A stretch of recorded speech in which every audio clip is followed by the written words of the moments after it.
रेलकर्मी एक का हाथ काटकर अलग। बिहार के सहरसा में हुई बड़ी हादसा। दोनों पॉइंट्समैन की ड्यूटी शनिवार की देर रात 12 से रविवार की सुबह 8 बजे तक थी।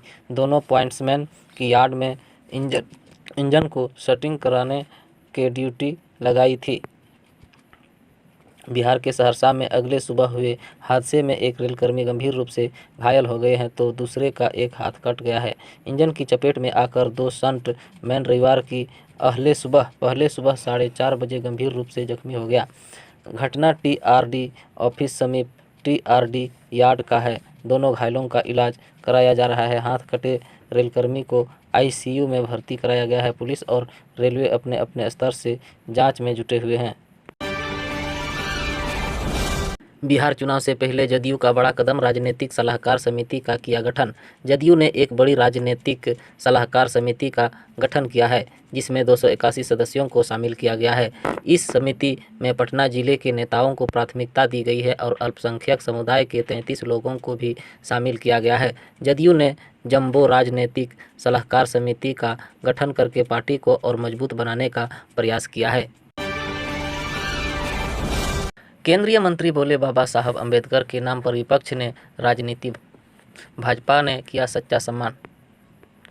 केंद्रीय मंत्री वीएल वर्मा ने कहा कि अम्बेडकर के दिल्ली स्थित आवास को संग्रहालय का रूप देकर उन्हें ऐतिहासिक सम्मान किया है।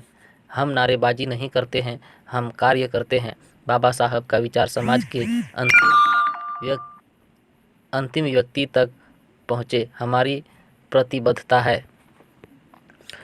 तिरहुत प्रमंडल के मुजफ्फरपुर जिले के सकरा प्रखंड के रेपुरा गांव में आयोजित बाबा साहब डॉक्टर भीमराव अंबेडकर की 134वीं जयंती पर विचार संगोष्ठी का आयोजन किया गया है।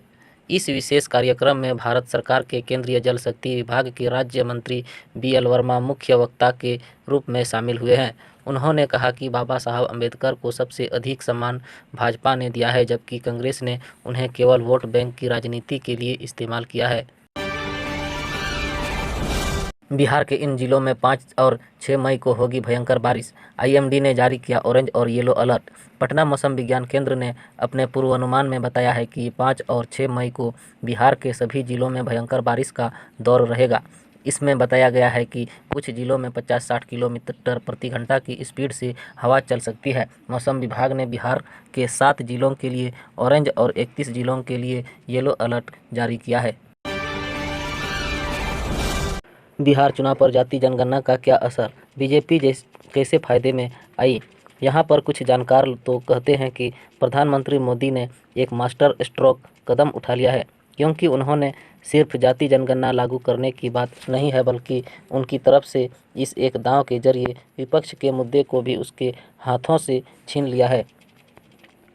बिहार चुनाव से पहले मोदी सरकार ने जाति जनगणना का ऐलान कर दिया है। इस ऐलान के बड़े मायने हैं क्योंकि नेता प्रतिपक्ष राहुल गांधी, तेजस्वी यादव लंबे समय से इसे लागू करने की मांग कर रहे थे। अब विपक्ष के नेता मांग रहे थे लेकिन केंद्र सरकार ने करके दिखा दिया, यानी कि मांगने से ज़्यादा बढ़ा देने वाला बन चुका है। अब जाति जनगणना क्या होती है, इसे क्यों लाया जा रहा है, इसकी चर्चा कई बार हो चुकी है, लेकिन यहाँ समझने की ज़रूरत यह है कि इस फैसले के राजनीति मायने क्या रहने वाले हैं। बिहार चुनाव में तो जाति जनगणना का सीधा असर रहने वाला है। महागठबंधन में सीएम फेस पर बनी सहमति, चर्चा में बैठक में लगे बैनर की तस्वीर। आगामी बिहार विधानसभा चुनाव को लेकर पटना के आशियाना दीघा में महागठबंधन की एक बैठक शुरू हो गई है। इस बैठक के शुरू होने के बाद मंच पर लगा बैनर चर्चा में बना हुआ है। बैनर के केवल नेता प्रतिपक्ष तेजस्वी यादव की तस्वीरें हैं, जिसके बाद से सीएम फेस को लेकर एक बार फिर से नाम पर चर्चा शुरू हो गई है। बिहार के संयुक्त विपक्ष के महागठबंधन की एक बैठक पटना के आशियाना दीघा में शुरू हो गई है। बैठक की अध्यक्षता नेता प्रतिपक्ष तेजस्वी यादव कर रहे हैं।